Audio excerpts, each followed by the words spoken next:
Hello बच्चों, कैसे हो आप सब? आई हो आप सब बढ़िया होंगे, अपनी लाइफ के एंजॉय भी ले रहे होंगे। अब आपका जो लास्ट पेपर है वो मैथ का बचा हुआ है, तो मैथ के लिए मैं आप सब बच्चों को मेरी तरफ से ऑल द बेस्ट। आप बहुत बच्चे अच्छा करके आओगे पेपर में, और बिना टेंशन किए पेपर को अच्छे से करना, कोई टेंशन मत लेना। मैं जो आज सिखाने वाला हूँ मैथ के कुछ इंपॉर्टेंट क्वेश्चन तो नहीं, बट इंपॉर्टेंट रूल्स और इंपॉर्टेंट फॉर्मूले बताने वाला हूँ कि जो आपकी लाइफ के लिए या आपके पेपर के लिए बहुत ज्यादा इंपॉर्टेंट होने वाले हैं। ठीक है, तो मैं कुछ पहले चैप्टर से स्टार्ट करूंगा और सब बच्चों को मेरी तरफ से ऑल द बेस्ट भी है। ठीक है, तो क्लास 10 में जो पहला चैप्टर है मेरा चैप्टर फर्स्ट। ठीक है, तो चैप्टर फर्स्ट से मैं रेडी तैयारी कर रहा हूँ कि तुमको अच्छे से एक एक रूल को समझा पाऊँ, कौन सा रूल इसमें ज्यादा इंपॉर्टेंट है और कौन सा रूल नहीं है। तो सबसे पहले मैं बात करूंगा कि इसमें जो रूल है पहला, कि हमें HCF और एक LCM ये मुझे आना चाहिए। एक छोटे छोटे क्वेश्चन आते हैं कि HCF पूछ लेता है और LCM पूछ लेता है, और 1 मार्क क्वेश्चन होगा या मैं कहता हूं MCQ मार्क क्वेश्चन होगा। ठीक है, और उसके बाद जो सेकंड है रूल, ये रूल हमेशा ध्यान रखना कि the product of two zeros, two numbers, zeros नहीं टू नंबर्स, इक्वल टू किसके होता है? HCF into LCM। ये रूल मत भूलना बच्चों, 2 नंबर 3 नंबर या 1 नंबर में भी क्वेश्चन पूछ लेता है क्या कि the product of two number equal to किसके होता है? HCF into LCM। ठीक है, एक रूल इसमें ये ध्यान रखना कि हमको पता है कि हमारी जो फ्रैक्शन वैल्यू होती है वो किसमें होती है? P अपॉन Q में होती है, और P अपॉन Q हमारा क्या होता है? इंटीजर्स होते हैं। ठीक है, बट हमारा जो यहाँ पे जो Q होता है वो क्या नहीं होना चाहिए? 0 नहीं होना चाहिए। क्यों नहीं, क्या नहीं होना चाहिए? 0 नहीं होना चाहिए। तो ये तो होगा मेरे चैप्टर फर्स्ट के रूल। और चैप्टर सेकंड में देखो क्या है? चैप्टर सेकंड में तुम्हें पता है कौन सा चैप्टर है हमारा? पॉलीनॉमियल चैप्टर है। कौन सा चैप्टर है? पॉलीनॉमियल। तो पॉलीनॉमियल में बस एक चीज ध्यान रखने में, कौन से? 2 फॉर्मूले, 2 नहीं तकरीबन 3 फॉर्मूले समथिंग याद रखने हैं। तो मैं बताऊं फॉर्मूले इसलिए इंपॉर्टेंट है क्योंकि हम अगर फॉर्मूले भी लिख के आते हैं पेपर में तो हमें आधा marks, 1 marks according to question हमें वो मार्क्स मिल ही जाता है। अगर हमें क्वेश्चन नहीं आ पा रहा, हम कोशिश करेंगे कि कोई क्वेश्चन नहीं छोड़ना है। पहली बात कि पेपर में जितना हो सके सारे क्वेश्चन करके आना, नहीं आ रहा है तब भी करके आना, कुछ छोड़ना नहीं है। नहीं तो क्या करना है, तुम्हें फॉर्मूले जरूर लिख के आना, कोई भी लिखे आओ फॉर्मूला मिलेगा मार्क्स, इस बात की गारंटी है। बट रिलेटेड टू क्या होना चाहिए? क्वेश्चन होना चाहिए। तो हमारा जो पहला फॉर्मूला इसमें क्या है? ये है कि द सम ऑफ जीरोस क्या होता है? द सम ऑफ जीरोस किसके बराबर होता है? माइनस b अपॉन a के बराबर होता है। अभी किसके अकॉर्डिंग आया? ये अकॉर्डिंग आया इसके कि ax square plus bx minus bx plus c equal to 0। ये किसके अकॉर्डिंग आया? इसके अकॉर्डिंग आया। क्या आया? The sum of zeros equal to क्या है? Minus b upon a। इसके बाद मैं बात करूंगा इसकी कि the product of zeros, the product of zeros किसके बराबर होता है? c अपॉन a के बराबर होता है। अगर इसके बाद में एक छोटा सा रूल की बात करूं, ये दोनों रूल आपस में एक दूसरे के सपोर्टेड होते हैं, ये हमेशा कभी अलग नहीं आएंगे। सम मान लिया तो सम के लिए भी b अपॉन a, और b का है ये ना, कोई भी डिजिट हो सकती है इसकी जगह पे, a का है ये ना, कोई भी डिजिट हो सकती है। ये दोनों आपस में सपोर्टिव है। अब जो थर्ड रूल है हमारा वो क्या है? फाइंड द क्वाड्रेटिक पॉलीनोमियल, या ये क्या कह देता है? फाइंड द क्वाड्रेटिक पॉलीनोमियल कह देगा, ये फाइंड द क्वाड्रेटिक इक्वेशन बोल देगा। तो हमें क्या करना होगा? हमें एक छोटा सा रूल होता है क्या? x स्क्वायर फिर minus the sum of zeros, the sum of zeros, bracket close कर देना, इधर लिख देना x, फिर plus the product of zeros, the product of zeros equal to क्या होता है? 0 के इक्वल होता है। क्या? x square the sum of zero, जो भी सम ऑफ जीरो हमारे यहां पे लिख लेगा वो हम यहां पे रख देंगे, फिर द प्रोडक्ट ऑफ जीरो जो भी हमें गिवन होगा, हो सकता है गिवन दे दे तुम्हें कि सम ऑफ जीरो तुम्हें गिवन हो कि सम ऑफ जीरो हमारा 3 है तो 3x, और प्रोडक्ट ऑफ जीरो हमारा 4 है तो इक्वल प्लस 4 इक्वल टू क्या हो जाएगा? 0 हो जाएगा। एक ये रूल हमारा बहुत ज्यादा इंपॉर्टेंट। चैप्टर थर्ड तो बच्चों देखो चैप्टर थर्ड क्या है? जनरल फॉर्मूले। जनरल फॉर्मूले में कहूंगा नहीं इसको जनरल फॉर्मूले, जनरल फॉर्म भी कह सकता हूं, बट इसके लिए जो ये चीज जो मेन है, जो मैंने इसका ग्राफ रेडी करके रखा है, ये बहुत ज्यादा मेन है। बट मैं इसके लिए बता दूंगा क्या होता है। देखो a1x प्लस b1y, हाँ तो देखो a1x plus b1y plus c equal to 0, एक इक्वेशन हमारी ये होती है और एक इक्वेशन दूसरी इक्वेशन हमारी ये होती है। बट अगर मैं कहूं यहाँ पे कि a1, ये लाइन जो लिखी है मैंने, ये दोनों आपस में क्या है, रियल कोएफिशिएंट्स होते हैं। कौन से होते हैं? Real coefficient. अब मैं यहाँ पे कंडीशंस की बात करता हूँ। कभी कभी क्या पूछ लेता है, कंडीशंस पूछ लेता है। कैसे कंडीशंस? कि ये पूछ लेता है कि कौन सा पेयर इन दोनों का, यानी पेयर है, एक कौन सा पेयर हमारा यूनिक सॉल्यूशन होगा, कौन सा पेयर का इंटरसेक्टिंग लाइन करेगा, कौन सा पेयर का नो सॉल्यूशन होगा। ये हमें पता करने के लिए हमें ये चीजें जरूर याद रखनी चाहिए। तो क्या है इसकी पहली कंडीशन है, अगर a1/a2, तुम सब सीख चुके होंगे कि a1/a2 नॉट इक्वल है b1/b2 के, तो हमारा जो ग्राफिकल है, ग्राफिकल का मतलब लाइंस, तो वो लाइंस कैसी करेगा? इंटरसेक्टिंग लाइंस करेगा। कैसी करेगा? Intersecting lines. अलजेब्रिक में देखो तो सॉल्यूशन कैसा होगा उसका? यूनिक होगा। कैसा होगा? यूनिक। और कंसिस्टेंसी में देखो तो कौन सा होगा? कंसिस्टेंट होगा। ठीक है, सेम पॉइंट। अगर मैं दूसरी कंडीशन की मैं बात करता हूं यहाँ पे कि a1/a2 इक्वल है b1/b2 इक्वल है c1/c2 के, तो मैं यहाँ पे बात करूंगा ये क्या है? ग्राफिकल में कांस्टेंट लाइंस होंगी, इनफिनिटी मेनी सॉल्यूशन होंगे, और ये भी क्या होगा? कांस्टेंट होगा। बस एक चीज ध्यान रखना, ये लाइंस हमें ध्यान होनी चाहिए कि अगर पहले से दूसरा वाला नॉट इक्वल हो गया तो इंटरसेक्टिंग कर रहा है, क्योंकि देखो आपस में पहले भी नॉट इक्वल, तो इसका मतलब वो भी इंटरसेक्टिंग क्रॉस कर रहे हैं आपस में। और यूनिक क्यों है? क्योंकि ये पहले ही नहीं मिल रहा, इसलिए यूनिक है। इसमें देखो बच्चे भी नहीं मिलते हैं, पहले एक आपस में कोई नहीं मिल रहा तो वो यूनिक ही तो है।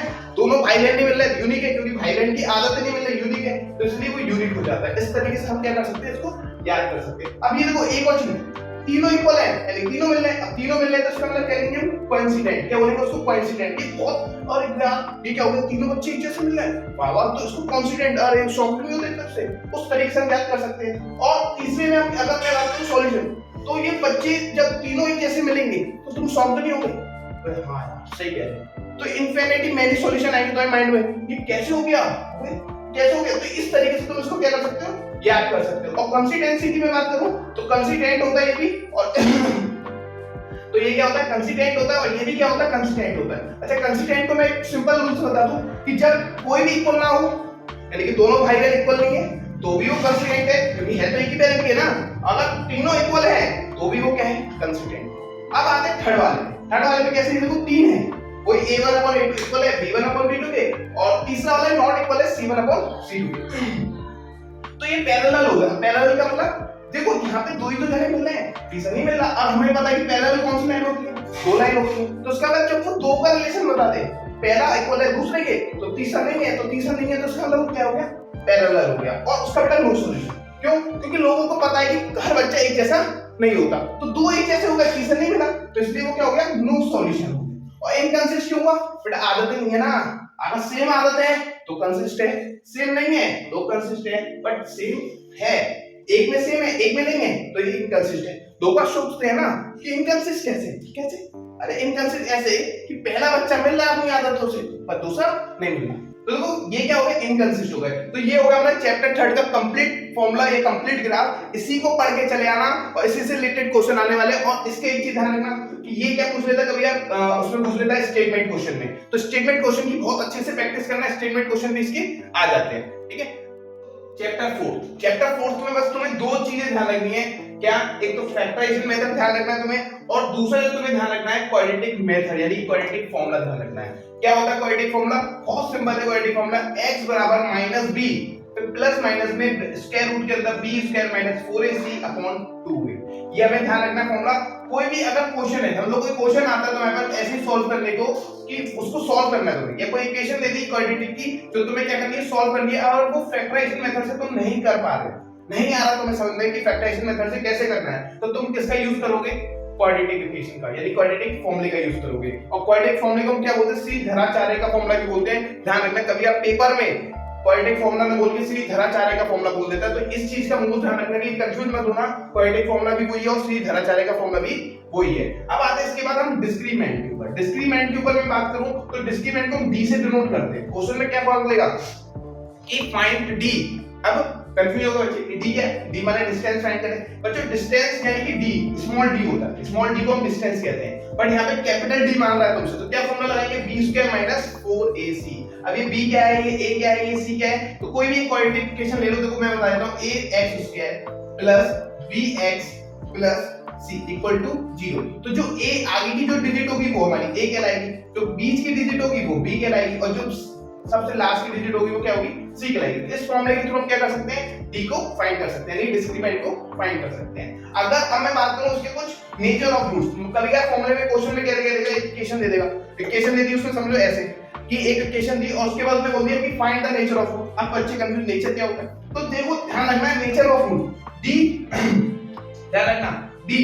अब डी माने समझ लो, डी माने कौन है, डी माने कोई एक इंसान समझ लो, इंसान नहीं, एक समझ लो डॉन। अगर डॉन बड़ा है जीरो से, अगर जीरो से अगर डॉन बड़ा होगा तो ऑब्वियसली बात है, तो गलत हो गया, रियल तो हो सकता है, हाँ रियलिटी में अगर तुम देखोगे कि डॉन बड़ा है किससे, जीरो से, पर ये तो रियल है, बट अनइक्वल हो गया ना, क्योंकि डॉन कभी बड़ा नहीं हो सकता। अगर डॉन इक्वल हो गया जीरो के तो भैया देखो रियल भी इक्वल भी, क्यों, क्योंकि डॉन बराबर जीरो, जो भी बच्चे देखो डॉन बन के फिरते हैं कभी ना कभी पुलिस के थाने पहुंच जाते हैं, तो इसलिए वो क्या हो जाते हैं, रियल और इक्वल हो जाते हैं, जीरो के इक्वल हो जाते हैं। पर अगर जो बच्चे डॉन नहीं बनते, डॉन से बड़े, डॉन बड़े हैं जीरो से, तो बेटा वो अनइक्वल में कहलाते हैं। इसी बात में मैं कहूं डॉन अगर छोटा हो गया तो भैया इमेजिनरी डॉन कभी छोटा नहीं होता। तुमने गाना तो सुना ही होगा, छोटा डॉन, तो डॉन कभी छोटा नहीं होता, इसलिए हम उसको क्या मान लेंगे, इमेजिनरी मान लेंगे, क्या मान लेंगे, इमेजिनरी। और हम बात करेंगे इसके बाद, इसका जो मेन क्वेश्चन है, जो इसका मेन क्वेश्चन है ना, बस उसको ध्यान रखना बच्चों, एक क्वेश्चन कंफर्म आता है कि फाइंड द वैल्यू ऑफ के, फाइंड द वैल्यू ऑफ के, क्या आता है, फाइंड द वैल्यू ऑफ के, फाइंड करने को बहुत बार पूछा गया है क्वेश्चन है। किससे फाइंड करते हैं, के की value b square minus 4ac के फॉर्मूले से फाइंड करेंगे, b स्क्वायर माइनस 4ac, यानी डिस्क्रिमिनेंट के फॉर्मूले से हम इसकी वैल्यू को फाइंड करते हैं। इसके अलावा कुछ भी के की वैल्यू कैसे भी मांग ले, एक कभी का इससे मांगता है, या कभी कभार क्या होगा, पॉलिनोमियल वाले फॉर्मूले से मांगेगा, जब a1/a2 वाला जो मैंने अभी सिखाया था तुम पिछली क्लास में, ठीक है। तो इसी तरह पे ध्यान रखना है कि क्या, कि जब d हमारा बड़ा होगा तो रूट्स कैसे होंगे, रियल और अनइक्वल होंगे। d अगर इक्वल है तो भैया सिंपल सी बात समझना, इक्वल तो इक्वल टू 0, तो यानी कि वो भी इक्वल होगा और रियल होंगे। अगर d छोटा है, डॉन छोटा है, तो उसका लोअर इमेजिनरी हो गया, लेकिन d छोटा तो डॉन छोटा, डॉन माने डिस्क्रिमिनेंट छोटा, तो हम क्या सोचेंगे, अरे यार ये तो इमेजिनरी है, डॉन कभी छोटा नहीं हो सकता, और छोटा डॉन होगा तो हॉर्स पिटेगा भी जरूर। Thank you. छोटा डॉन के सामने अच्छे अच्छों का पेशाब छूट जाता है। बिल्कुल मसीह का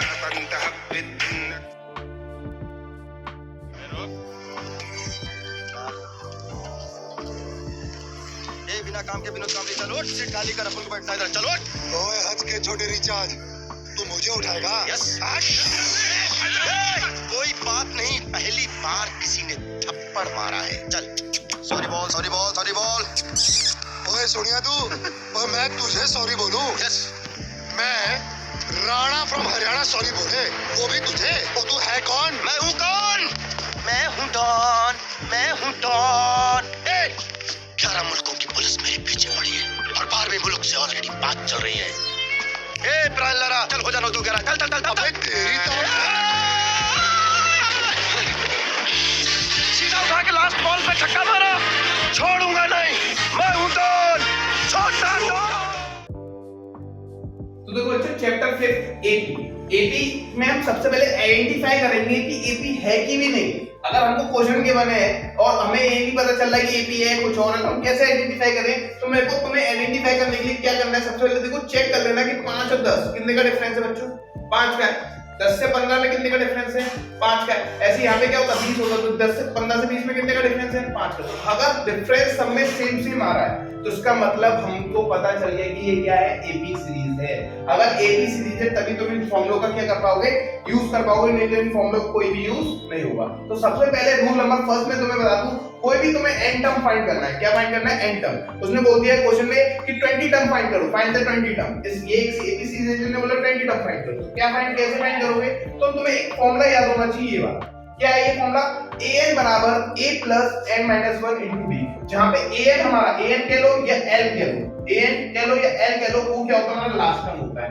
यहाँ पे a हमारा क्या है, फर्स्ट टर्म है, d हमारा क्या है, डिफरेंस ऑफ टर्म्स, यानी कि मेरा 5 टर्म लिखना नहीं लिखना डिफरेंस, और a क्या था मेरा इसमें 5 था, n क्या नंबर ऑफ टर्म, वो बोल देगा कि 20 टर्म फाइंड करने हैं, तो n कितना हो जाएगा हमारा, 20 हो जाएगा। अच्छा, इसके बाद एक चीज और पूछ लेता है पेपर में, क्या पूछ लेता है, वो पूछ लेता है सम ऑफ। अब भैया सीरीज का सम निकालना है, क्या निकालना है, सम ऑफ। सम ऑफ का मतलब कि इन सब जो भी सीरीज में जितने भी नंबर हैं उनको क्या करो, जोड़ के बताओ, ठीक है।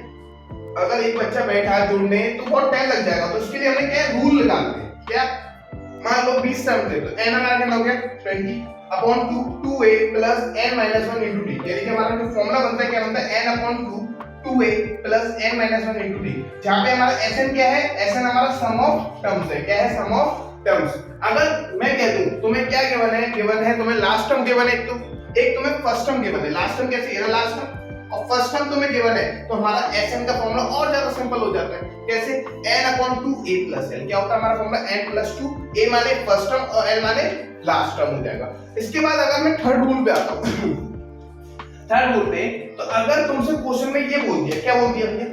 ये बोल दिया कि क्वेश्चन में एक सीरीज दे दी, हम लोग यहां से स्टार्ट हुई 5 से लेके 100 तक, तो उसने बोल दिया कि 100 से यानी कि लास्ट टर्म से, कहां से 100 से लेके तुम्हें ये टर्म है 100 हो गया, मतलब 5 का डिफरेंस है, 95 हो गया, 90 हो गया, तो तुम्हें 100 से लेके पीछे जाते जाते 20 टर्म का वो निकालना है कि 20वां टर्म कौन सा होगा, कौन सा टर्म 20वां टर्म कौन सा होगा, या 20 टर्म कौन सा होगा, कौन से लास्ट से लिखा है मैंने। When find n term from the end of the AP, यानी कि एंड से, AP के एंड से निकालना है, तो क्या करेंगे? Formula n - n - 1 into d कर देंगे। क्या कर देंगे? n - n - 1 इनटू d, क्योंकि हमें लास्ट टाइम इसमें गिवन था 100, मैंने ऐसे अभी एग्जांपल दिया कि लास्ट टाइम मुझे क्या गिवन था 100, तो मैंने यहां पे 100, अगर मैं लास्ट टाइम में तो 100 यहां पे लिखूंगा, माइनस कौन सा टर्म निकालना है 20, तो 20 - 1 इनटू d कर दूंगा, जितना भी डिफरेंस होगा। ठीक है, इसके बाद आते हैं कि तीन रूल है, मोस्ट लिख लेना बच्चों इसमें। क्यों? क्योंकि ये क्वेश्चन अभी तक जो आता है और हर बार आता भी आ रहा है, तो ये क्वेश्चन बहुत मेन बन जाता है। कैसे? वो कह देगा कि नहीं है ना, 3 numbers in AP, 3 numbers in AP, then the sum of that 3 numbers is ये और प्रोडक्ट इज ये, तो कुछ भी बोल देगा। तो अगर मैं बात करूं 3 नंबर्स कहते हो, कोई भी 3 नंबर कहते लेने को, तो 3 नंबर तुम ये वाले दोगे। कौन कौन से लोगे? एक a - d, a और एक a + d। फिर अगर वो बोल दे 4 नंबर लेने, 4 से कम कर देना, एक कम कितना कर दोगे? एक कम, तो एक कम करा 3d, फिर एक कम, दो कम d, फिर प्लस और फिर प्लस का 3d, a - 3d, a - d और a + d और a + 3d आ गया। अगर मैं बात करूं जब वो क्या कहते हैं 5 नंबर लेने को बोलते, कितने नंबर बोलते? 5 नंबर, तो 5 नंबर होंगे तो a - d, फिर a - d, फिर a, फिर a + d और a + 2d, ये 5 नंबर तुम्हें लेने होंगे ये वाले। जब भी वो ये कहेगा कि क्या कि तुम्हें 3 नंबर लेने कोई भी AP के, कोई भी 4 नंबर लेने AP के, कोई भी 5 नंबर लेने AP के, तो इन्हीं को लेना, अपनी मर्जी से मत लगा देना कि a + 2d, a + 3d, नहीं, गलत हो जाएगा, यही हमें लगाने होते हैं। ठीक है, चैप्टर 6 में हमको सबसे पहले क्या आइडेंटिफाई करना है? आइडेंटिफाई तो करने के लिए हमें पता है कि 2 पॉइंट्स होंगे हमारे पास। कोई भी ग्राफिकल, कोई क्वाड्रेटिक ज्योमेट्री और क्वाड्रेटिक ज्योमेट्री में हमारे पास 2 पॉइंट होते हैं, एक होता है x और एक होता है y। x को बोलते हैं एब्सिसा और उसको बोलते हैं ऑर्डिनेट। अब इसके बाद में जो सेकंड जो सिखाने वाला वो क्या है कि इसके हमें पॉइंट्स पता होने चाहिए। कैसे? कि कौन से क्वाड्रेंट में आ रहा है, तो हमको पता होना चाहिए ये कौन सा क्वाड्रेंट है बच्चों, फर्स्ट, फिर ये कौन सा होता है सेकंड, ये कौन सा होता है थर्ड, ये कौन सा होता है फोर्थ। ये 4 क्वाड्रेंट होते हैं हमारे पास। अगर मान लो क्वेश्चन में उसने ये कह दिया दोनों ही प्लस की डिजिट पूछ ली, क्यों? अब मुझे कैसे पता चले दोनों प्लस की? तो ये भी प्लस है, ये भी प्लस है, तो दोनों किसकी हो गई? प्लस की। अगर दोनों ही प्लस की हैं, तो इसका मतलब हमारा वो कौन से में आ रहा होगा? फर्स्ट क्वाड्रेंट में आ रहा होगा। सेकंड में जाते हैं तो सेकंड में पहला किसका है? माइनस का, दूसरा किसका है? प्लस का। अगर सेकंड में देखा मैंने कि एक डिजिट पहली वाली माइनस की आ रही है, दूसरी वाली किसकी आ रही है? प्लस की आ रही है, तो ये कौन से क्वाड्रेंट में हो जाएगा? सेकंड क्वाड्रेंट में हो जाएगा। अगर थर्ड वाले की बात करूं तो जस्ट इसका अपोजिट ही होता है, बट फिर भी हमें पता होना चाहिए ये वाली पहले लें और फिर ये वाली लें, तो माइनस का ये और माइनस का ये, तो ये दोनों किसके हो गए? माइनस के। अगर दोनों डिजिट किस में आ रही है? माइनस में आ रही है, तो हमसे कौन सा क्वाड्रेंट होगा? वो थर्ड क्वाड्रेंट होगा। अब मैं बात करता हूं इसकी, तो ये पहला देखो जस्ट अपोजिट, पहला माइनस का तो ये क्या हो गया? प्लस का, ये प्लस का तो किसका हो गया? माइनस का।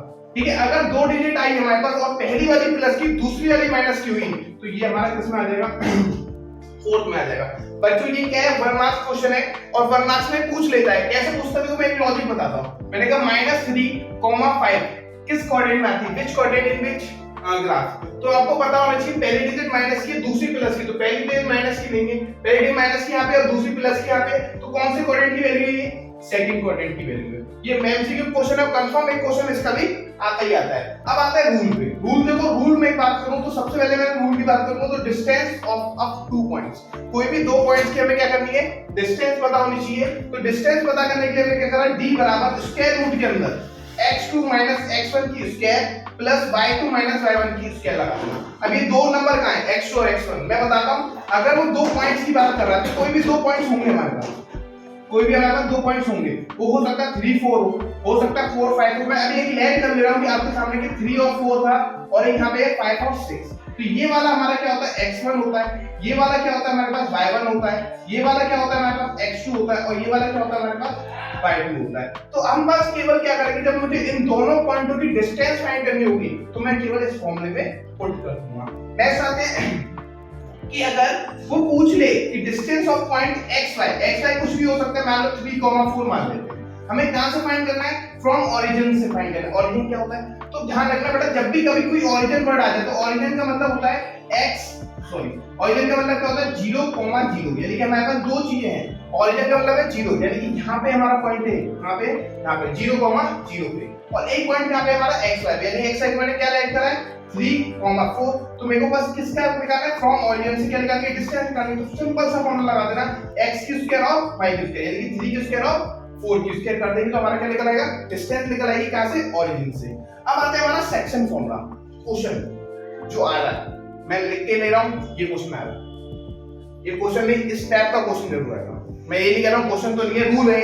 क्या है इसमें, देखो सेक्शन फॉर्मूला क्या, जब वैल्यू तुम्हें गिवन होगी रेशियो में, किसमें गिवन होगी, रेशियो में, जब तुम्हें वैल्यू किसमें गिवन होगी, रेशियो में गिवन होगी। तो रेशियो कैसे, देखो मैंने मान लिया कि मुझे एक m/n गिवन है और मुझे दो पॉइंट्स गिवन है xy और x2, x1 और x2 और y1 और y2, मैं दो पॉइंट्स भी गिवन है और मुझे m/n भी गिवन है। वो दो तरीके से फॉर्मूला पूछेगा, क्या पूछेगा, क्या देगा, फाइंड द कोऑर्डिनेट्स, क्या बोल देगा, फाइंड द कोऑर्डिनेट्स, या बोल देगा कि फाइंड द सेक्शन फॉर्मूला, या फाइंड द सेक्शन फॉर्मूला, या find the section of this formula. तो हमको क्या रूल लगाना है, हमको लगाना है m1 और x2। अब मैंने इसको m/n माना है, मैंने कहा ठीक है ये क्या होगा मेरा m1 ही तो होगा, ये क्या होगा मेरा m2 होगा। तो मेरा पहला वाला रेशियो हमेशा m1 और दूसरा वाला क्या होगा m2, कुछ भी होगा। तो मेरा फॉर्मूला क्या होता है, देखो ऐसे ध्यान रखना है, उल्टा रख दो, 1 2 2 1, यानी कि m1 x2 m2 x1 और नीचे क्या आएगा 1 + 2, यानी कि m1 + m2। फिर से वही y का सम करना है, जैसे यहाँ पे था वैसे y होगा m1 y2 + m2 y1 और m1 + m2। इसको रट के चले आना बच्चों फॉर्मूला। अगर फिर कह रहा हूं क्वेश्चन अगर इस टाइप का दिखे, केवल क्वेश्चन में फॉर्मूला भी लिख के आते हो तो उसका भी तुम्हें मार्क्स मिलते हैं। क्वेश्चन कोई छोड़ के नहीं आना है, जितना हो सके सारे क्वेश्चन को करके आना है, जितना हो सके, जितने आ रहे हो, नहीं आ रहे हो तो भी करना है, आ रहे हैं तो भी करना है, आ रहे हैं तो अच्छी बात है, नहीं आ रहा है तो फॉर्मूला ही लिखे आना, मैं गारंटी कर रहा हूं मार्क्स तुम्हें मिलेंगे इस चीज के। ठीक है, अब आते हैं हम, जब P डिवाइड कर रहा है AB को, P किसको डिवाइड कर रहा है, AB को, not given then we take assume ratio. तुम्हें क्या नहीं गिवन है, कि तुम्हें रेशियो नहीं गिवन है, तुमको डिवाइड तो कर रहा है, उसमें का find the coordinates, but ratio नहीं गिवन है, तुम उसकी वैल्यू दे दी कि इस रेशियो में वो गिवन कर रहा है, काट रहा है, तो हमको कौन सा रेशियो मानना होगा, k/1 मानना होगा। क्या मानना होगा हमें, k/1। कभी कभार क्या बोल देता है, मिड पॉइंट फाइंड करने को बोल देता है, क्या बोल देता है, मिड पॉइंट फाइंड करने को बोलता है। तो मिड पॉइंट मिड पॉइंट कैसे फाइंड करते हैं, x1 + x2/2 और y1 + y2/2, ये मिड पॉइंट का फॉर्मूला है। मैंने अभी बताया था जैसे कोई भी दो पॉइंट्स हो सकते हैं, ये दोनों पॉइंट्स हैं, उन दोनों पॉइंट्स को हम याद रखेंगे तो उसके क्या आएंगे, मिड पॉइंट आ जाएंगे। अब एक नॉर्मल सा एक समझो, जैसे मैंने एक लाइन दी, मैंने कहा इसका मुझे मिड पॉइंट फाइंड करना है, मैंने कहा यहाँ पे मेरे पास 3,4 है और यहाँ पे मेरे पास 4,5 है, मुझे इसका मिड पॉइंट फाइंड करना है, तो क्या करूंगा, मैंने कहा अगर मुझे इसके कोऑर्डिनेट्स फाइंड करने हैं, कोऑर्डिनेट्स के लिए मुझे रेशियो पता होना चाहिए, मैंने ले लिया 4:5 मेरा रेशियो है, तो जब मैं कोऑर्डिनेट्स फाइंड करने तो कौन सा फॉर्मूला यूज करूंगा, ये वाला करूंगा।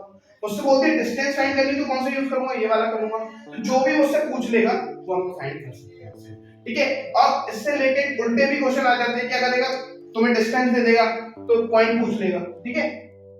तो चैप्टर 7 ट्रायंगल, ट्रायंगल मोस्ट भी है, इंपॉर्टेंट भी है, और कह सकता हूं कि इसकी प्रूफिंग आनी भी है। तो क्योंकि दिक्कत है, प्रूफिंग नहीं आएगी तो काम चलेगा नहीं, तो प्रूफिंग इसलिए आनी है। और प्रूफिंग होती बहुत सिंपल है, वो बच्चों को सबसे ज्यादा कठिन भी यही लगता है चैप्टर, और सबसे हार्ड चैप्टर में ये लगता है, बट सबसे सिंपल चैप्टर है। करने का तरीका अगर तुम्हें आ गया तो कुछ भी नहीं है, बस केवल सॉल्व करना है। देखो कैसे, सबसे पहले रूल समझते हैं, क्या रूल लगेंगे इसमें। अगर मैं रूल की बात करूं तो सबसे पहले देखो सिमिलर फिगर हमें पता होनी चाहिए कैसे होती है। सिमिलर फिगर, जब दो फिगर सेम सेज की हों और उसको ही हम क्या कहेंगे, सिमिलर कह देंगे। जैसे कि मैंने कहा ये भी ट्रायंगल है, ये भी ट्रायंगल है, तो ये आपस में क्या हो गए, सिमिलर हो गए, ठीक है। फिर मैंने बात करी creation of the similarity of triangle, है ना, सिमिलरिटी ऑफ ट्रायंगल। अच्छा, अब देखो क्या क्या लगा सकते हैं हम सिमिलरिटी ऑफ ट्रायंगल में। पहला AA, फिर SAS और फिर SSS। अब ये ए क्या है, यानी कि यहाँ पे एंगल है और एंगल है, यानी तीन एंगल अगर हमारे किसी भी ट्रायंगल में इक्वल मिल जाते हैं, यानी बोथ ऑफ ट्रायंगल में कौन कौन से में, एक ये वाले में एक ये वाले में, अगर तीन ट्रायंगल हमारे इक्वल हो जाते हैं तो हम क्या कहेंगे कि क्रिएशन ऑफ ए हमारा सिमिलरिटी इक्वल है। अब एस की बात करो तो साइड एंगल साइड, अगर दो साइड और एक एंगल भी इक्वल है तो हम क्या कहेंगे कि ये दोनों ट्रायंगल सिमिलर हैं, और तीनों साइड इक्वल हैं तो हम क्या कहेंगे दोनों ट्रायंगल के हमारे सिमिलर होंगे। अब आते हैं मेन थ्योरम। देखो मेन थ्योरम हमारी थेल्स थ्योरम होती है।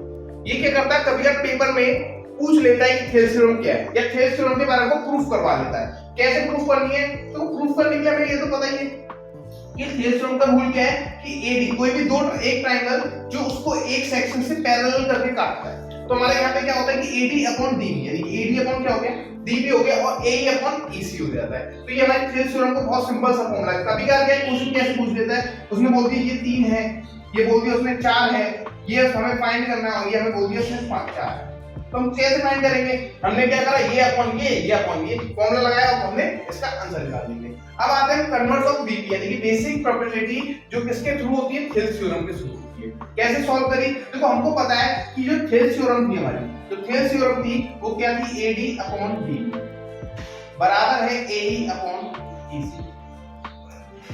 ठीक है, मैंने क्या करा, बोथ साइड क्या कर दिया +1 कर दिया, बोथ साइड +1 कर दिया, तो AD प्लस डी एलसीएम ले लिया मैंने इसका। ठीक है, मैंने क्या ले लिया, एलसीएम ले लिया इसके नीचे, ऐसे इसके नीचे क्या ले लिया, एलसीएम ले लिया, तो डीबी का पहुंच गया ऊपर, ये भी क्या हो गया एई प्लस ईसी अपॉन में क्या पहुंच गया, ईसी हो गया।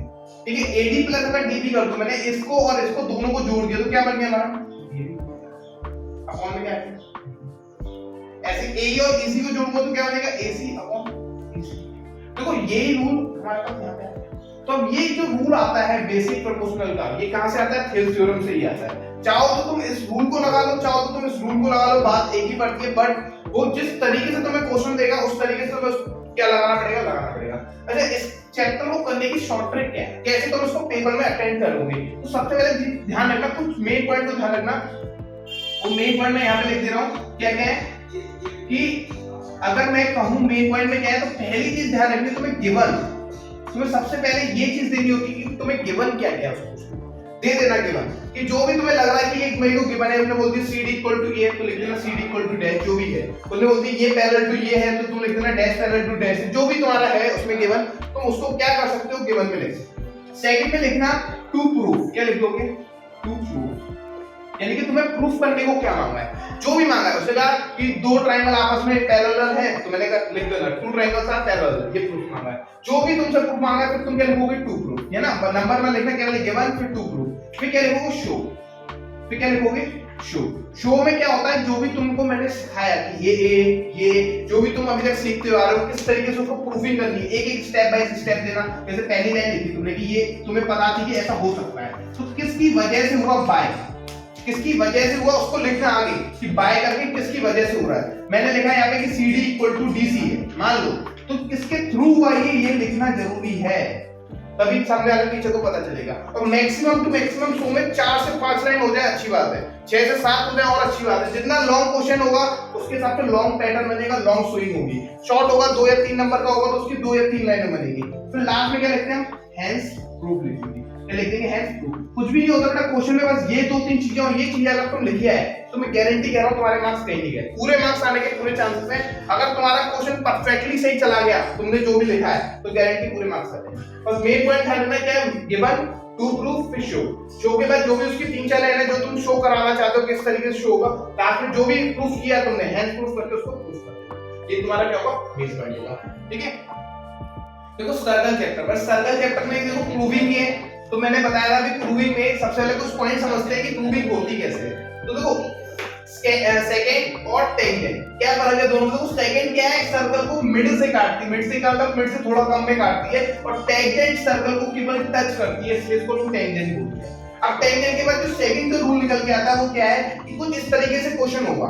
अगर मैं बात करूं ये वाला एंगल, कौन सा वाला एंगल, ये वाला एंगल और ये वाला एंगल, ये दोनों एंगल आपस में मिला के क्या होते हैं, दोनों एंगल मिला के आपस में क्या होते हैं बेटा, प्लस करके 180 के बराबर होते हैं। कितने डिग्री के बराबर होते हैं, 180 डिग्री के। और मैं बात करूं इस वाले एंगल की और इस वाले एंगल की, तो ये एंगल क्या होता है बेटा, डबल होता है, यानी कि कौन सा डबल है, ये वाला डबल होता है, QSR डबल होता है किसके, 2QR, यानी कि जो हमारा QSR है वो हाफ होगा QOR के, और QSR किसके डबल होगा, QOR के, ठीक है। तो अगर मैं बात करूं, देखो प्रूविंग, फिर से बता रहा हूं कि प्रूविंग के लिए तीन चीजें पता होनी चाहिए, क्या क्या, गिवन, फिर क्या पता होनी चाहिए, टू प्रूफ, क्या प्रूफ करना है हमें, फिर हमें क्या पता करना है, शो, और लास्ट में जब तुम शो में 2 पॉइंट लिख दोगे, 1 2 3 पॉइंट, 4 पॉइंट, 5 पॉइंट, 6 पॉइंट, जितने भी तुम पॉइंट लिख दोगे, उसके बाद तुम क्या लिखोगे, क्या लिखोगे, ये तुम्हारा क्या हो जाएगा, यहाँ पे कंप्लीट हो जाएगा, ठीक है। बस तुम्हें इसी तरीके से इसको देना है सर्कल को, सर्कल ज्यादा मेन भी नहीं है, बट क्वेश्चन इसका आते ही रहते हैं, तो इसलिए इसको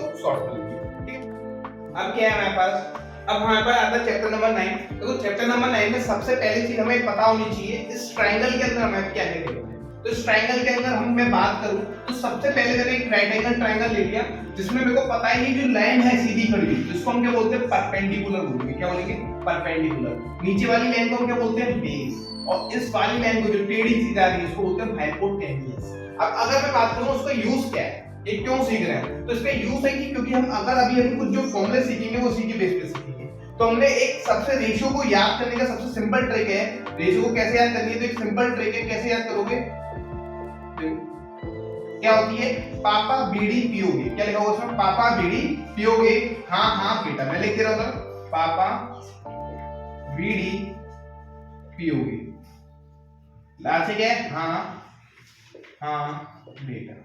देखो यहाँ पे ये क्या, इसकी याद करने की ट्रिक है कि PBP/HHP, स्टार्टिंग कौन से होती है हमारी, साइन से होती है, साइन आता है, फिर दूसरा कौन सा होता है हमारा रेशियो, कॉस होता है, तीसरा कौन सा होता है, टेन, चौथा कौन सा होता है, कोसेक होता है, पांचवा सेक, और लास्ट में हमारा कॉट, लास्ट में क्या आ गया हमारा, कॉट आ गया, ठीक है। अगर मैं बात करूं इसको लिखेंगे कैसे, मैंने बोला साइन की प्रॉपर्टी क्या हुई, साइन का रेशियो क्या हुआ, तो P/H, कैसे लिखोगे, P/H, परपेंडिकुलर अपॉन हाइपोटेन्यूज। अगर मैं बात करूं cos की, तो cos का क्या हो जाएगा, B/H, cos की वैल्यू भी क्या आएगी, B/H। अगर मैं tan की बात करूं तो tan क्या आ गया, P/B, tan P/B। अगर मैं cosec की बात करूं, cosec की, तो cosec थीटा कैसे होगा, तो उल्टा कर देना, तो cosec यहाँ पे नीचे, तो H/P, cosec क्या हो जाएगा, H/P। अगर मैं sec की बात करूं, किसकी बात करूं, sec थीटा की, तो sec थीटा की बात करूंगा तो ये क्या होगा, H/P, और cot की बात करूंगा तो cot की क्या बात हो जाएगी, B/, ये हमारा क्या हो गया, इसके रेशियो हो गए। अगर मैं बात करूंगा रिलेशन बिटवीन इन रेशियो, तो ध्यान रखना, मैं अगर रिलेशन ढूंढूं साइन का, तो साइन का रिलेशन क्या होता है, बेटा साइन किसके संग था, कोसेक के संग, तो साइन जब कोसेक के संग था तो मैं साइन को ऐसे भी लिख सकता हूं, लिख सकता हूं, नहीं लिख सकता हूं। मैं बात करूं cos का, तो cos का क्या रिलेशन था, क्या लिख सकता हूं, 1/sec, 1/sec, क्योंकि cos के नीचे क्या होता है, sec होता है। मैंने बात करा tan का, तो मैं tan का क्या रिलेशन होगा, tan का क्या रिलेशन होगा, तो tan का अगर रिलेशन की बात करूं तो 1/cot होगा, क्योंकि tan के नीचे क्या होता है। अगर मैं बात करूं cosec का रिलेशन, cosec का रिलेशन क्या होगा, cosec के ऊपर क्या होता है, sin, तो जस्ट अपोजिट। फिर मैं बात करूंगा sec की, तो sec थीटा का क्या होगा, 1/cos, क्योंकि cos के नीचे sec है तो sec के भी ऊपर क्या होगा, cos होगा। अब मैं बात करूंगा cot की, तो cot का क्या होता है, cot का क्या होता है, 1/tan। अच्छा, इसके बाद एक रिलेशन और ध्यान रखना हमें कि tan थीटा बराबर sin theta upon cos theta होता है, क्या होता है, sin theta upon cos theta, ये मेन है। एक और ध्यान रखना कि cot थीटा बराबर जस्ट अपोजिट कर दो, cos theta upon sin theta, ठीक है। इसके बाद अगर मैं आइडेंटिटीज की बात करूं तो तीन आइडेंटिटीज हमारी सबसे मेन है, 1 2 और 3। इन तीनों आइडेंटिटी से हम कोई भी फॉर्मूले का रेशियो आइडेंटिटीज निकाल सकते हैं। पहले अगर मैं बात करूं इस आइडेंटिटी, मैंने कहा पता है sin square theta plus cos square theta बराबर क्या होता है, 1 होता है। मैंने कहा sin स्क्वायर थीटा बराबर क्या होगा, तो sin स्क्वायर थीटा बराबर मैं लिख सकता हूं 1 - cos स्क्वायर, लिख सकता हूं, नहीं लिख सकता। मैंने कहा cos स्क्वायर थीटा बराबर क्या होगा, तो cos स्क्वायर थीटा बराबर लिख सकता हूं 1 - sin स्क्वायर, लिख सकता हूं, क्योंकि इसी तो आइडेंटिटी से मिले ये दो फॉर्मूले, इसी आइडेंटिटी से क्या मिले, दोनों फॉर्मूले मिले। अगर मैं इस आइडेंटिटी की बात करूं तो मैं क्या लिखूंगा, sec स्क्वायर थीटा बराबर क्या होगा, sec स्क्वायर थीटा बराबर हो जाएगा हमारा 1 + tan स्क्वायर।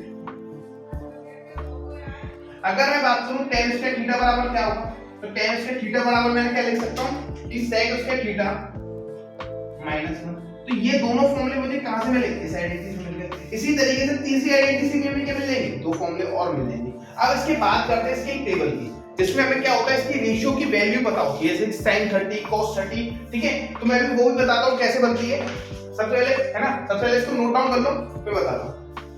अब देखो हम मैं सिखा रहा हूँ ट्रिग्नोमेट्रिक रेशियो ऑफ सब इंपॉर्टेंट एंगल्स।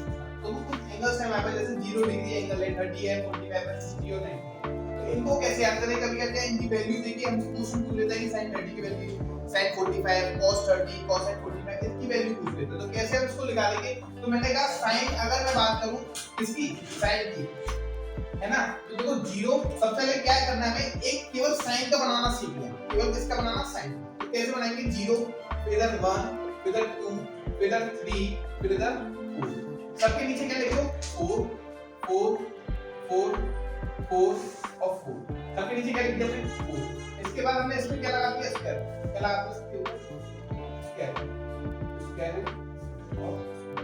देखो 0 से 4 का मैं डिवाइड करूंगा तो क्या आएगा 0, और 0 का स्क्वायर रूट क्या होता है 0 होता है। तो ये चीज हमें पता चल गई कि sin 0 की वैल्यू क्या होगी, 0 होगी। क्या होगी sin 0 की वैल्यू 0। मैंने कहा 1 का स्क्वायर रूट कितना होता है, 1 ही होता है। 4 का स्क्वायर रूट कितना होता है, 2 होता है। तो इसकी स्क्वायर रूट वैल्यू, इसकी sin 30 की वैल्यू कितनी हो गई, 1/2 हो गई। अब sin 45 की मैं बात करूं तो 2 1 जा 2 और 2 2 जा 4। मेरे को पता है 1 की स्क्वायर रूट वैल्यू कितनी होती है 1, और 2 की स्क्वायर रूट वैल्यू होती है कुछ नहीं होती। तो इसलिए जैसा लिखा हुआ है √2 को √2 में। सेम पॉइंट यहां पे आओ, √3 की वैल्यू क्या होती है नहीं पता, तो √3 का √3 लिख दोगे, और √4 की वैल्यू क्या होती है 2 लिख दिया।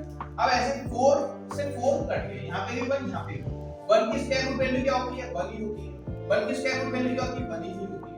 अब ठीक है, अगर मैं बात करूं कि ये भी 1 ये भी 1, तो हमारी इसकी वैल्यू कितनी आ गई sin 90 की 1 आ गई।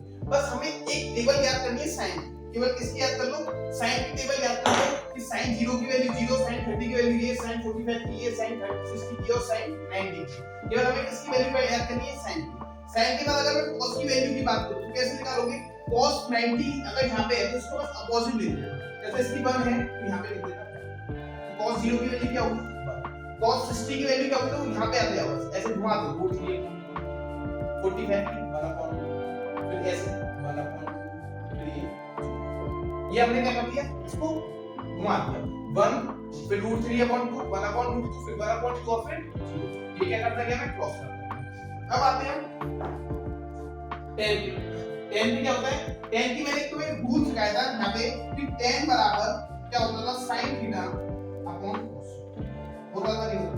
तो सेम हमें यहां पे क्या करना है, sin theta upon cos theta करना है। तो 0 का अगर मैं 1 से डिवाइड करूंगा तो क्या आएगा 0 आएगा, क्या आएगा 0। तो 0 का मैंने 1 से डिवाइड किया कितना आ गया 0। ऐसे मैं 1/2 का √3/2 से डिवाइड करूंगा तो 2 से ये 2 कैंसिल हो जाएगा। अगर ये 2 से 2 कैंसिल हो गया तो क्या होता है 1/, क्या होता है 1/√3। अगर मैं यहां से √2 से √2 काट दूं तो केवल क्या बचेगा, यहां से 2 से 2 काट दूं तो केवल क्या बचेगा √3/1 की कोई वैल्यू तो होती नहीं है, तो इसलिए केवल क्या बचता है। और 1 का 0 से कभी भी मैंने क्या बोला, जैसे ध्यान रखना 1/0 आ जाए तो ध्यान रखना 0 से कभी किसी डिजिट का डिवाइड नहीं हो सकता। तो इसलिए हम इसको क्या बोल देते थे इंफिनिटी लिख देते, क्या लिख देते इंफिनिटी, है ना। ध्यान रखना चाहिए क्या लिखेंगे इसको इंफिनिटी। कभी क्वेश्चन ऐसा आता नहीं कि इंफिनिटी में तुम्हें क्वेश्चन दे दे, कभी ये नहीं पूछेगा tan 90 की वैल्यू क्या होती है, क्योंकि वो इंफिनिटी में क्वेश्चन कभी नहीं मांगता। फिर भी तुमको याद होनी चाहिए कि इंफिनिटी कैसे होता है 1/0 होता है। तुम ध्यान रखना क्या होता है 1/0। अब cosec की बात करते हैं, tan किसका अपोजिट था मैंने तुम्हें बताया था cot का अपोजिट होता है। tan किसका अपोजिट होता है cot का। तो cot की वैल्यू निकल आई यहां से, cot की पहली वैल्यू क्या है इंफिनिटी, फिर क्या है √3, देखो √3 है ना √3, फिर क्या आएगा 1 फिर उल्टा 1/√3 और फिर, ठीक है। अब मैं cosec की बात करता हूं। cosec किसके बराबर था 1/sin थीटा, यानी कि sin थीटा का अपोजिट, किसका अपोजिट sin थीटा का रेसिप्रोकल। अब देखो 0 है तो 0 का रेसिप्रोकल क्या होगा, मैं मान लो 0 का रेसिप्रोकल क्या होगा, तो मैंने यहां पे रेसिप्रोकल शो करता हूं कि 0 है, 0 के नीचे क्या होगा 1, तो ये रेसिप्रोकल होके क्या बन जाएगा 1/0। और मैंने अभी भी बताया था 1/0 की वैल्यू क्या होती है इंफिनिटी, क्या होती है इंफिनिटी। क्योंकि 0/1 तो 1 को ऊपर लेके 0 को नीचे लेके तो 1/0 की वैल्यू क्या होती है कुछ नहीं होती, इसलिए हम इसको क्या बोलते हैं इंफिनिटी बोलते हैं। तो ये हमारी हो गई इंफिनिटी। अब मैंने 2 को ऊपर लेके 1 को नीचे तो इसकी वैल्यू क्या होगी, √2 को ऊपर लेके 1 को नीचे तो इसकी वैल्यू क्या होगी, 2 को ऊपर लेके √3 को नीचे तो 2/√3, 1 को ऊपर 1 को नीचे एक ही बात रहेगी 1 का 1। ये बता दो मुझे कोई दिक्कत है यहाँ पे, कोई भी दिक्कत है कमेंट करके बता देना, अभी तो बता नहीं पाऊंगा। अब अगर मैं बात करूं सेक, तो सेक क्या है? सेक में अगर मैं बात करता हूं सेक की, तो देखो सेक किसका अपोजिट होता है? कोसेक का ही होता है। तो कैसे? 1 का 1 2/√3 √2 2 और उसके बाद इंफिनिटी। ये हमारे क्या होगा बेटा? इंपॉर्टेंट एंगल्स हो गए। बस मैं क्या कह रहा हूं, केवल किसको याद करना है? तो मैं साइन को याद कर लेना, उसके बाद ये टेबल पीछे बना लेना अपनी रफ कॉपी में। अगर क्वेश्चन आते हैं, अगर क्वेश्चन आ रहा है इससे रिलेटेड, तो पीछे एक टेबल बना लेना जिससे तुम जल्दी से क्या कर लोगे? फाइंड कर लोगे। ठीक है? हमारे हाइट एंड डिस्टेंस में तो देखो हाइट एंड डिस्टेंस का कोई मेन रूल तो नहीं है, बट चैप्टर बहुत इंपॉर्टेंट है, इसके 1 से 2 क्वेश्चन जरूर आते हैं। तो देखो क्या क्या है हमारे पास। अगर मैं बात करूं कि कोई मेरे पे एक जगह है, जैसे मैं ग्राउंड पे खड़ा हूं और मुझे ग्राउंड से मुझे ऊपर देखने को मिल रहा है, मैं ऊपर देख रहा हूं, तो ऊपर जब भी देखूंगा तो मैं क्या एलिवेशन देखूंगा। एलिवेशन का मतलब कहीं भी हम ऊपर की तरफ देख रहे हैं, तो जब भी मैं ऊपर की तरफ देखूंगा तो एंगल कहां से बनेगा? नीचे से ऊपर की तरफ। जब नीचे से ऊपर की तरफ जाएगा तो एंगल क्या होता है हमारा? एंगल ऑफ एलिवेशन होता है। क्या होता है? Angle of elevation. ठीक है? अगर मैं बात करूं कि अगर मेरे पास एंगल आया और मैं इस बार नीचे से ऊपर देख रहा हूं, तो जो हम बोलते हैं एंगल ऑफ डिप्रेशन। डिप्रेशन का मतलब यानी कि कोई चीज जब डिप्रेस हो जाती है तो हम क्या करते हैं? नीचे की तरफ कूद जाते हैं। तो सेम हम क्या देखते हैं? नीचे की तरफ देखते हैं। हम झुकते हुए चलते हैं, आगे सीधे झुकते हुए देखते हैं, तो हम क्या करेंगे? एंगल ऑफ डिप्रेशन देखेंगे। तो एंगल ऑफ डिप्रेशन क्या होता है? जब ऊपर से नीचे की तरफ एंगल बनता है। जब ऊपर से नीचे की तरफ एंगल बनेगा तो ये वाला जो एंगल होगा वो क्या होगा? हमारा एंगल ऑफ डिप्रेशन। और यही वाला एंगल अल्टरनेटिव होते हुए कहां पहुंच जाता है? यहां पे पहुंच जाता है। मान लो ये एंगल 30 है, तो अल्टरनेटिव होगी ये भी क्या बन जाएगा? 30 बन जाएगा। अब इसके बाद आते हैं जो सेकंड रूल है। सेकंड रूल में अगर हम बात करें कौन सी हम इसमें रेशियो का यूज करते हैं? 3 रेशियो यूज करते हैं। कौन से 3? एक यूज करते हैं मोस्टली, जो यूज करते हैं मोस्टली में बात करूं तो tan थीटा का ही हम इसको यूज करते हैं मोस्टली में। अगर मैं बात करूं सेकंड रेशियो की, तो वो यूज करते हैं हम sin थीटा की। किसकी यूज करते हैं? sin theta. फिर अगर मैं मोस्टली बात करूं तो किसका यूज करते हैं? अब बात करता हूं इनका यूज कैसे करना है। इस tan थीटा कब लगाना होता है, इसमें sin थीटा कब लगाना होता है, cos थीटा कब लगाना होता है। बात सुनो, tan थीटा की तुम्हें वैल्यू पता है ना? क्या पता है? परपेंडिकुलर अपॉन बेस होती है। क्या होती है? Perpendicular upon base. अब बात सुनो, तुम्हें जब परपेंडिकुलर गिवन है, जब तुम्हें बेस गिवन है, तो तुम क्या लगा सकते हो? tan थीटा बराबर परपेंडिकुलर अपॉन बेस। जब तुम्हें ये दोनों चीजें गिवन होंगी, बट अब बात सुनो, ऐसे नहीं, गिवन तो है पर tan थीटा नहीं गिवन है तब। अब मान लो तुम्हें परपेंडिकुलर गिवन है, बेस नहीं गिवन है, तो तुम कौन सा लगाओगे? tan थीटा लगाओगे। ठीक है? अब मैंने sin थीटा की बात करी, तो sin थीटा की क्या होता है? Perpendicular upon hypotenuse. अब मान लो तुम्हें क्वेश्चन में हाइपोटेन्यूज गिवन है, क्या गिवन है? हाइपोटेन्यूज गिवन है, बट परपेंडिकुलर तुमसे पूछ रही है, तो तुम कौन सा फॉर्मूला लगा सकते हो? रेशियो sin का लगा सकते हो। ठीक है? अगर मैं बात करूं कि बेस अपॉन हाइपोटेन्यूज इसका होता है, मुझे अब क्या पता चला? बेस पता चल गई। ठीक है? तो बेस पता चल गई, मुझे निकालनी क्या? हाइपोटेन्यूज निकालनी है। तो मैं कौन सा फॉर्मूला? बेस मुझे पता है और मुझे क्या निकालनी है? हाइपोटेन्यूज निकालनी है। तो मैं कौन सा रूल लगा सकता हूं? cos theta. ठीक है? बस हमें ये चीज ध्यान रखनी है कि हमें निकालना किसके अकॉर्डिंग है। अगर मुझे p पूछ के b पूछ रहा है या b पूछ के p पूछ रहा है तो tan थीटा। अगर मुझे p पूछ के x पूछ रहा है, x पूछ के p पूछ रहा है, तो sin थीटा। और इसी तरीके से हम cos थीटा की वैल्यू निकालेंगे। अब इसके बाद जो मेन है, मेन क्या है इसमें कि tan थीटा की कोई भी वैल्यू जब रखोगे तो बिल्कुल इक्वल में रखेंगे, जैसे कि p अपॉन h, क्योंकि जिससे हमें वैल्यूज की आसानी से फाइंड होगी। तो एलिवेशन और डिप्रेशन का मोस्ट इसमें ध्यान रखना होगा, क्योंकि एलिवेशन और डिप्रेशन में एंगल में ही बहुत ज्यादा गड़बड़ कर लेते हैं। क्या नाम है? देखो एरिया रिलेटेड टू सर्कल। अब एरिया रिलेटेड टू सर्कल की अगर मैं बात करूं तो क्वेश्चन में फॉर्मूले इतने हैं चैप्टर में कि बच्चे याद करते करते लपक जाए। बस फिर भी फॉर्मूले हमें याद होने चाहिए। कौन से फॉर्मूले मेन है वो याद रखेंगे हम। देखो सर्कमफ्रेंस बच्चों का फॉर्मूला है कि सर्कमफ्रेंस क्या होता है? Circumference of circle 2 pi r होता है। कितना होता है? 2 pi r। Area related to area of a circle क्या होता है? पाई r। अब मैं बात कर रहा हूं इसमें मेन फॉर्मूले, तो देखो कौन सा मेन फॉर्मूला है। अगर मैं बात करूं एरिया ऑफ सेक्टर, अगर हम बोलते क्वेश्चन में केवल एरिया ऑफ सेक्टर फाइंड करो, तो वो माइनर सेक्टर मांग रहा है तुमसे। क्या मांग रहा है? Minor sector. तो एरिया ऑफ माइनर सेक्टर का फॉर्मूला क्या होता है? थीटा अपॉन 360 पाई r स्क्वायर। अब मैं बात करूं जब हमें गिवन हो, क्या गिवन हो? लेंथ ऑफ द आर्क और रेडियस हमें जब गिवन हो, क्या गिवन हो? लेंथ और क्या गिवन हो? हमें r गिवन। तो हमारा फॉर्मूला क्या होता है? एरिया ऑफ सेक्टर का 1/2 l into r। क्या होगा हमारा फॉर्मूला? 1/2 l into r। अब मैं बात कर रहा हूं एरिया ऑफ मेजर सेक्टर। बोल दे क्वेश्चन में क्या फाइंड करना है? Area of major sector. तो मेजर सेक्टर की मैं बात करूं तो पाई r स्क्वायर माइनस, देखो ये पाई r स्क्वायर क्या पूरा सर्कल है, यानी कि जब हम लोग सर्कल है, सर्कल में ये वाला पार्ट मेरा माइनस होता है और ये वाला पार्ट मेरा क्या होता है? मेजर। ये वाला पार्ट क्या होता है मेरा मेजर। तो मुझे पूरे सर्कल में से अगर मैं माइनर को माइनस कर दूं, पूरे सर्कल का ये हो गया, उसमें से क्या माइनस कर दिया मैंने, माइनर का माइनस कर दिया, तो हमारा क्या निकल आता है, मेजर सेक्टर निकल आता है। क्या निकल आता है, मेजर सेक्टर। अगर मैं बात करूं लेंथ ऑफ द आर्क की, किसकी बात करूं, लेंथ ऑफ द आर्क की, अगर मैं बात करूं लेंथ ऑफ द आर्क की, तो theta upon 360 into 2 pi r हमारा फॉर्मूला होता है जिसका लेंथ ऑफ द आर्क। तो क्या होती है लेंथ ऑफ द, जो मैंने अभी l ऊपर बताई थी, ये वाली है, इसी l को फाइंड कैसे करेंगे, थीटा अपॉन 360 into 2 pi। अगर मैं बात करूं एरिया ऑफ माइनर सेगमेंट, तो माइनर में यहां पे बोला कर दे रहा हूं, वो केवल सेगमेंट मांग ले तो भी फॉर्मूला यही लगाना है, theta upon 360 pi r square minus 1 upon 2 r square sin theta. Theta की वैल्यू हमें गिवन होगी, अगर हमें गिवन नहीं है तो हमको लिखाना आना चाहिए थीटा की वैल्यू कैसे निकालते हैं, जितना भी हमें सर्कल में पार्ट्स होंगे उसको उससे हम डिवाइड करेंगे। ठीक है, तो ये हो गया हमारा theta upon 360 pi r square 1 upon 2 r square sin theta.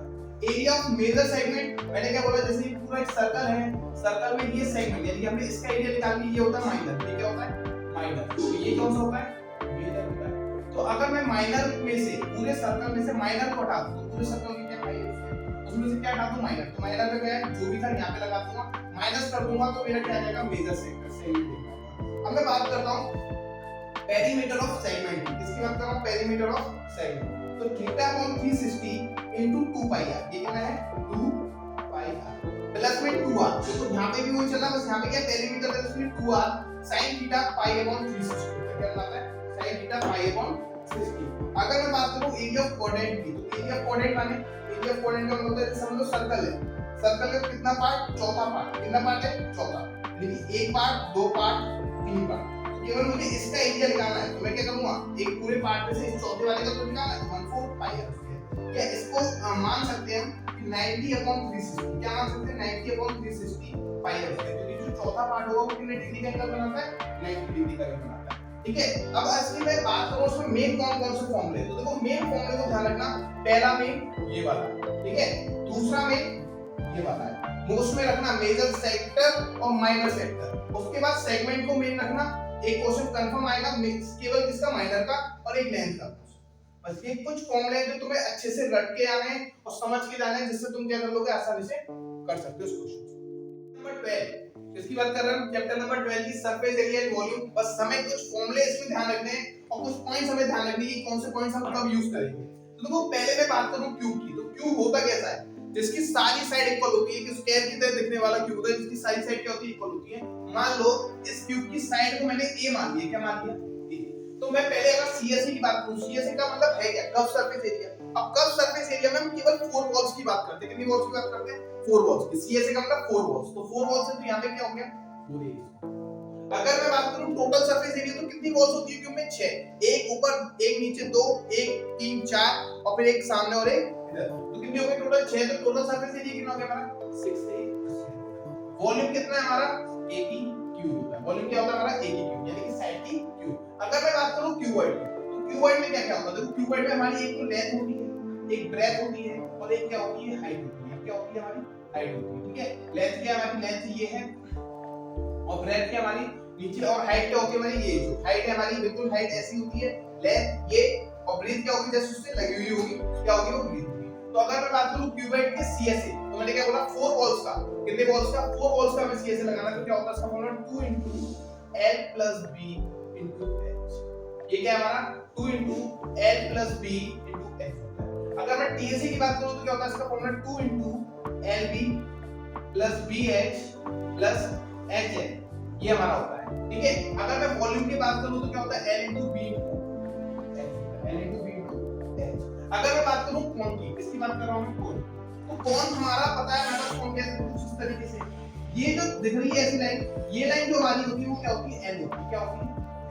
और ये देखो बिल्कुल सीधी चली गई, ये क्या होती है, इसकी हाइट होती है, क्या होती है इसकी हाइट, यानी कि h होती है। और ये जो होती है ये चीज, ये क्या होती है हमारी, रेडियस होती है, क्या होती है, रेडियस। अब बात सुनो, ये हमारा देखो मैं फिर से बता रहा हूं, ये जो लाइन है TDC को L, और जो CD है वो हाइट, और जो रेडियस है उसकी रेडियस है। तो हमारा कोण ऑफ का इसका क्या फॉर्मूला होता है, CSA का पाई r L, मतलब पाई, और इसका क्या होता है, पाई r ब्रैकेट में L प्लस r, और इसका क्या होता है वॉल्यूम का 1/3 पाई r स्क्वायर, ठीक है। अगर मैं सिलेंडर की बात करूं, तो सिलेंडर में क्या कौन कौन सी चीजें होती है? तो सिलेंडर में दो चीजें होती है, एक होती है रेडियस, एक होती है हाइट। बस इन दो चीजों का हमें ध्यान रखना है। अच्छा सीएसए और टीएसए में हम दो ही यूनिट लेते हैं, दो यूनिट, एक दो यूनिट एलबीटी है, दो यूनिट लेते हैं। वॉल्यूम में कभी भी ध्यान रखना, एरिया में दो यूनिट होती है और वॉल्यूम में कितनी यूनिट होती है? 3 होती है। इसीलिए सीएसए और टीएसए की जो यूनिट निकलती है, ऐसा यूनिट जो निकलेगी, क्या निकलेगी? ऐसा यूनिट जो निकलेगी वो किस में निकलती है? स्क्वायर में निकलती है। किस में निकलती है? स्क्वायर में। कैसे स्क्वायर में? यानी कि मीटर स्क्वायर होता है या सेंटीमीटर स्क्वायर। किसका? सीएसए और टीएसए का। और वॉल्यूम का क्या होता है? वॉल्यूम का हमेशा ध्यान रखना N metre cube centimetre cube, यही आंसर आना चाहिए। देख लेना, गलती मत करके आना, क्योंकि ये भी इसके भी मार्क्स काट देता है। ठीक है, अब मैं बात करता हूं सिलेंडर की। सिलेंडर का सीएसए कितना है? 2 पाई आर है। अगर सिलेंडर का मैं बात करूं उसके लिए कितना है? तो 2 पाई आर ब्रैकेट में आर प्लस एच। अगर मैं वॉल्यूम की बात करूं तो क्या होता है? पाई आर स्क्वायर। अब आते हैं स्फीयर पे। इस पे आ गए स्फीयर पे। तो देखो स्फीयर का सीएसए और स्फीयर का टीएसए ये दोनों के दोनों सेम। ये मत सोचना कि इसका अलग क्यों नहीं है, क्योंकि बेटा पूरा स्फीयर है। स्फीयर खाली भी होगा तो भी हमें ऐसे फील होगा, भरा भी होगा तो भी हमें वैसा ही फील होगा। तो सीएसए क्या होता है? दोनों का 4 पाई आर स्क्वायर, और इसका भी क्या होता है? 4 पाई आर स्क्वायर। ठीक है, और इसके वॉल्यूम की बात करूं तो क्या होता है? 4/3 पाई। बट होती तो इसमें केवल रेडियस ही है ना, होती तो केवल क्या इसमें रेडियस ही होती है। तो 4 पाई कितनी यूनिट आ गई इसमें? 3। इसमें कितनी है? 2। इसमें कितनी है? 2। अगर मैं बात करूं हेमिस्फीयर की, किसकी बात करूं? हेमिस्फीयर की। तो हेमिस्फीयर माने स्फीयर, स्फीयर माने पूरा गोला, यानी पूरा सर्कल या पूरा गोला, और हेमिस्फीयर का मतलब होता है आधा। तो बेटा इसका आधा हो गया। बट टीएसए में ऐसा नहीं होता। क्यों नहीं होता? ये देखो मैंने क्या बोली, पूरा गोला है। अब गोला है तो कितना भी दबा लो, कैसे भी कर लो, बट इसमें तो आधा कटा हुआ है। ऊपर से सरफेस इसका चेंज होता है, इसलिए ये हो जाता है 3 पाई आर। और इसका फॉर्मूला क्या होता है? 2 मैंने कहा आधा कर देना, 4 का था 2 और निकल 3 पाई आर। ये क्या हो गया हमारे सारे के सारे फॉर्मूले हो गए। अब मैं तुम्हें बहुत अच्छी चीज बता रहा हूं, तुम टीएसए वाले फॉर्मूले मत याद करके जाओ, कुछ तुम बुझ तो पाओगे। मैं बता देता हूं कि टीएसए के मोस्टली क्वेश्चन नहीं पूछे जाते हैं। क्वेश्चन में केवल तुमसे क्या मांगेगा? सरफेस एरिया फाइंड करो। तुमको क्या लिखाना होगा? वो नहीं कहेगा तुमसे टीएसए, तुमसे कह देगा, क्या कहता है क्वेश्चन में? टोटल सरफेस एरिया फाइंड करो। टोटल सरफेस एरिया कब कहता है? जब वो एक चीज दे दे, समझ लो एक सिलेंडर दे दिया उसने, एक सिलेंडर दे दिया उसने यहाँ पे, और उसके ऊपर कोई हेमिस्फीयर रखा दिया उसने, तो दोनों का टोटल मांग रहा है। तो दोनों का टोटल का मतलब उसका भी टोटल नहीं, इसका भी टोटल नहीं लगाना है, तुम्हें दोनों का क्या लगाना है? सीएसए लगा देना है, सिलेंडर का भी और हेमिस्फीयर का। दोनों को जब प्लस करोगे तो वो क्या निकलता है? टोटल निकलता है। वो क्या निकलता है? टोटल। तो तुम्हें टीएसए याद करने की इतनी जरूरत नहीं है, केवल क्या याद करना है? सीएसए याद करना है, और तुम्हें क्या याद करना है? वॉल्यूम याद करना है। और उसके साथ साथ होती है यूनिट। बेटा यूनिट क्या होती है? ऐसे ही एरिया की मीटर स्क्वायर और सेंटीमीटर स्क्वायर, और वॉल्यूम की क्या होती है? मीटर क्यूब और सेंटीमीटर क्यूब। अच्छा एक चीज और समझो इसमें कि क्वेश्चन जो आएगा रिलेटेड टू वॉल्यूम आएगा। मोस्टली जो क्वेश्चन आएंगे वो कहेंगे रिलेटेड टू वॉल्यूम आएंगे, और वॉल्यूम में या तो ये क्या पूछ लेगा, मैं बता दे रहा हूं क्या पूछेगा। या तो ये पूछेगा कि फाइंड करो h, फाइंड करो h, फाइंड करो r, या ये कह देगा नंबर ऑफ कोन्स फाइंड करो, नंबर ऑफ सिलेंडर फाइंड करो, जो भी। तो रिलेटेड टू वो किसके होंगे? सारे के सारे क्वेश्चन किसके होंगे? वॉल्यूम के। ठीक है, अब नंबर 30 में देखते हैं तो क्या है हमारे पास फॉर्मूले में। देखो अगर मैं बात करूं क्लास मार्क्स, अगर तुमसे क्वेश्चन में मांग लिया है इसमें 1 मार्क क्वेश्चन में क्लास मार्क निकालना है, तो तुम्हें पता होना चाहिए क्लास मार्क कैसे निकालते हैं। क्लास मार्क को हम मिड वैल्यू भी बोलते हैं। क्या बोलते हैं? मिड वैल्यू, जिसको हम शो करते हैं एक्स आई से। कैसे शो करते हैं? एक्स आई से। ठीक है, तो हमको फॉर्मूला क्या चाहिए होता है? Lower limit plus upper limit, और दोनों को प्लस करके किससे डिवाइड कर देंगे? हम 2 से डिवाइड कर देंगे। अब आते हैं मीन में। तो मीन के दो ही फॉर्मूले तुम्हारे पास यूज करने हैं, एक है तुम्हारे पास डायरेक्ट मेथड, एक होता है तुम्हारे पास एज्यूमिंग मेथड। तो डायरेक्ट मेथड का फॉर्मूला क्या होता है? Sigma F I x I divide by sigma F. ठीक है, फिर एज्यूमिंग मेथड की बात करूं तो क्या होता है? a plus sigma F I D I upon sigma F. यहाँ पे जो हमारा एफ आई है तुम्हें पता है फ्रीक्वेंसी पे है, और एक्स है वो हमारा क्या होता है? मैंने अभी मिड वैल्यू बताई। ठीक है, और यहाँ पे जो डी है वो डेविएशन फ्रॉम एज्यूम से है। डेविएशन जो है डेविएशन ऑफ एज्यूमिंग, इससे है एज्यूमिंग से। तो डी हमारा क्या होता है? डेविएशन ऑफ एज्यूमिंग, जिसमें से हम माइनस करके इसकी वैल्यू फाइंड करते हैं। अगर मैं मीडियन की बात करूं, किसकी बात करूं? मीडियन की। तो मीडियन में 3 सीरीज होती है, इंडिविजुअल होती है, डिस्क्रीट होती है और कंटीन्यूअस होती है। तो कंटीन्यूअस कैसे होती है? जब मैं लिखता हूं 0 से 10, 10 से 20, है ना, तो ऐसे करके जब मैं सीरीज लिखता हूं तो कौन सी सीरीज है? कंटीन्यूअस, और यही सबसे मेन है। ठीक है, बट मैं इन दोनों के फॉर्मूले सेम होते हैं इसलिए मैं लिखवा दे रहा हूं। क्या होते हैं? n प्लस 1/2 का टर्म। जब हमारी कैसे आ जाए, केवल ऐसे आ जाए 6 7 8 9 ऐसे करके कहते हैं कि मीडियन लगा लो, तो क्या नॉर्मल है, तो इसके लिए क्या लगा देंगे n+1/2। n कितना हमारे देखो 1 2 3 4 4 है, तो 4+1/2 कर देना, आपका आंसर आ जाएगा। ठीक है, अगर ये ऑड होती, किस क्या होती है, ऑड होती, तो ऑड होता हमारा n, तो बट अगर हमारा इवन है n, क्या है इवन, तो हम क्या लगा देंगे n/2 द टर्म लगा देंगे। क्या लगा देंगे n/2 द टर्म, यानी 4/2 कर दोगे तो तुम्हारा आंसर डायरेक्टली आ जाएगा। अब आते हैं डिस्क्रीट में। डिस्क्रीट हो गए, इंडिविजुअल हो गए, दोनों के लिए यही फॉर्मूला यूज कर रहे हैं। कंटीन्यूअस सीरीज के लिए क्या होता है फॉर्मूला, तो कंटीन्यूअस सीरीज के लिए फॉर्मूला याद कर लेते हैं, क्या होता है L plus n/2 minus C upon F into I। CF कहते हैं इसको, है ना, CF, यानी कि जो हम CF निकालेंगे उसका एक पॉइंट ऑफ व्यू होगा जिसको हम लेंगे। ठीक है, जिसको हम लेंगे तो हमारा क्या हो जाएगा, ये L plus n/2 minus CF upon F into I कर देंगे। यहाँ पे हमारा F फ्रीक्वेंसी है, CF हमारा क्या है, CF हमारा कम्युनिकेटिंग फ्रीक्वेंसी का पार्ट है, और n हमारा नंबर ऑफ टर्म्स है, और I हमारा क्या है, डिफरेंस है। I का मतलब यहाँ पे क्या है हमारा, डिफरेंस। ठीक है, अब मैं बात कर रहा हूँ मोड की, मैं मोड की बात करता हूँ। तो देखो मोड की अगर मैं बात करूँ तो मोड में बस देखो ये ध्यान रखना, मोड का मतलब होता है हिंदी में बहुलक।